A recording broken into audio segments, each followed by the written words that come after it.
I Wanna Hold Your Hand was the Beatles' first #1 in America. It's one of the songs that started what became known as the British Invasion. It wasn't the first technical British invasion song. To find out more about that, check out this video as soon as it's up, which will be my full kind of top 10 British invasion songs. But this is song #1 on that list, and it starts off with this George Harrison part. That is 2-0-2-0, just on the middle two strings. So and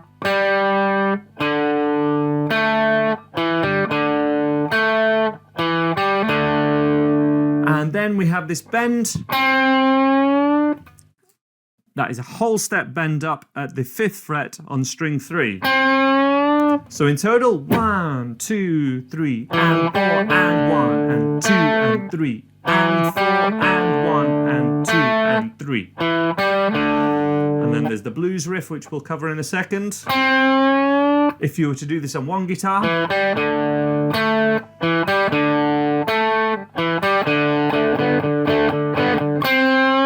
you could do all of that as one, but technically John Lennon's part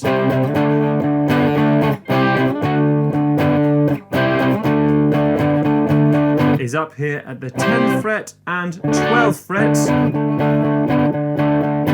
starting off as bar chords and then working in the Chuck Berry riff.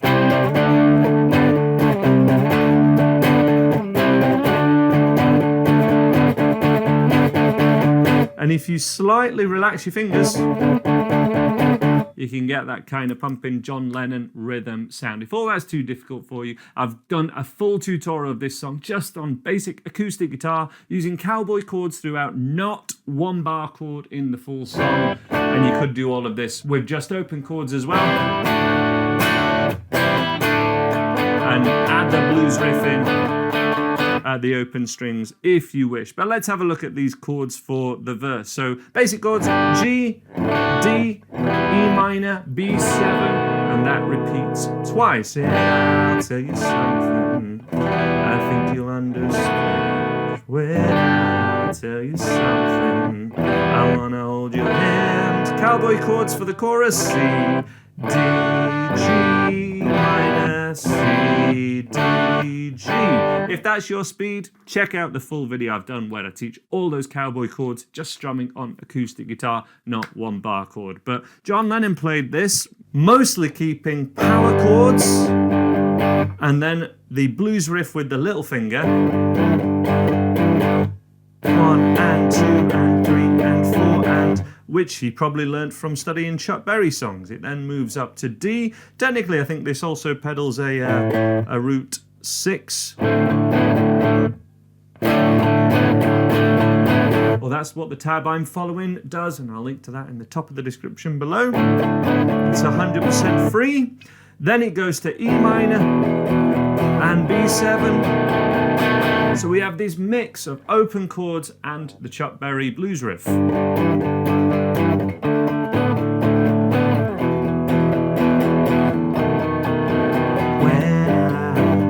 I tell you something, I wanna hold your hand. Super easy for the chorus. Down, down, up, down, down, up, down, down, down. Just stick to basic open chords for the chorus, finishing on the blues riff. There's only one little lead line that is really audible, and that is this pre-bend of the 5th fret of string 2, bend it up a full tone, so push up first, and then, and that is that signature George Harrison lead line. So we bend up first, a whole step, and that bend wants to be sounding 2 frets up, so it's a whole step bend. So that was a bend up, and we just want to hear the bend down, so we push up first, and that's how we do that signature George Harrison lead line. Let me use a looper pedal to put all of that together, because we've covered a lot. We've covered the bulk of the song already. The only thing we've not really covered is just the key change, which is just D minor, G, C, A minor. So basic open chords. Let's look at how to put this together, which you'll find at andyguitar.co.uk/courses to put together these types of electric guitar songs and add the details to them. You'll find the link down below. Rather than put this all in a straight loop, I'm actually going to start my looper pedal and do a count in and then play all of John Lennon's parts. So I'll start my loop and then go 1, 2, 1, 2, 3.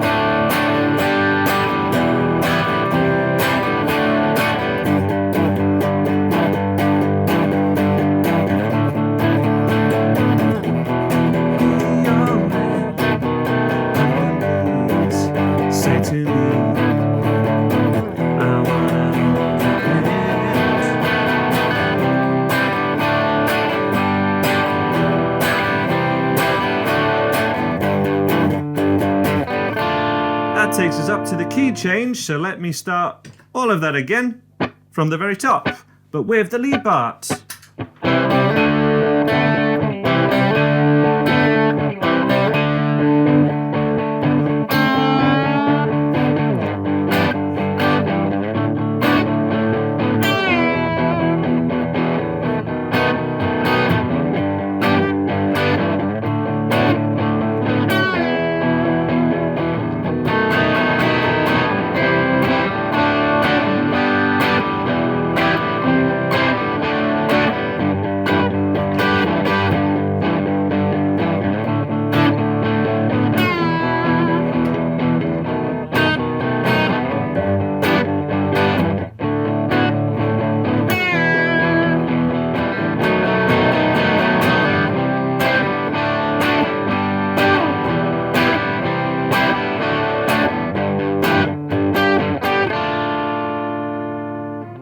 So hopefully that helps you learn all the rhythm parts. What else was I adding for these George Harrison parts? Well, I'm not staying 100% truthful to the original. You'll see the tab for that down below. What I want to teach you is this concept of just doing triads, just 3 notes per chord. On the G chord, that would be 3, 4, 5. The root note being here, that's our G. And we're just having the thumb over the top all the time. And for the D, it's a flat first finger. So rather than playing a full bar chord, which would be tricky to get to the lead part straight after, flat third finger, hitting 7, 7, 7 from string 2, gives us just enough time to do a bend up, and back to this, and then just B,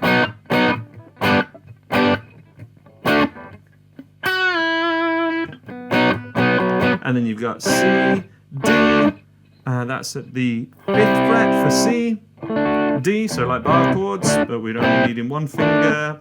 G is up at the 12th fret. E minor is this, basically an A minor shape all the way up at 8, 9, 9. As I've said already, the only other part to the song is this D minor. And when I touch you,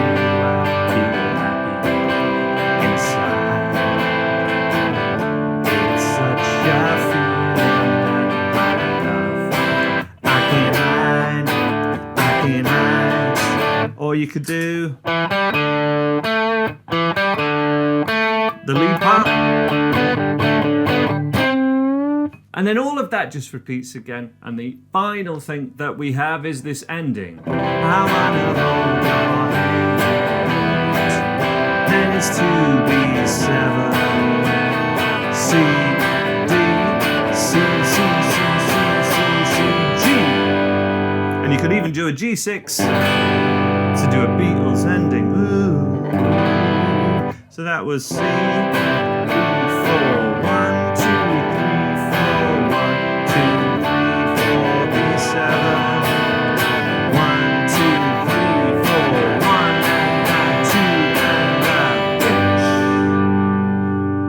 So a different rhythm for the ending there, but you know that because of course you know this song so well. Beatles' first #1. Check out, I'd probably say Drive My Car would be a great accompaniment. If you're doing these kind of lead lines to bring on your playing, try Drive My Car. And if you need more help from that, find it all at andyguitar.co.uk in both my acoustic and electric guitar courses for beginner and intermediate. And I'll see you over there. Bye-bye for now.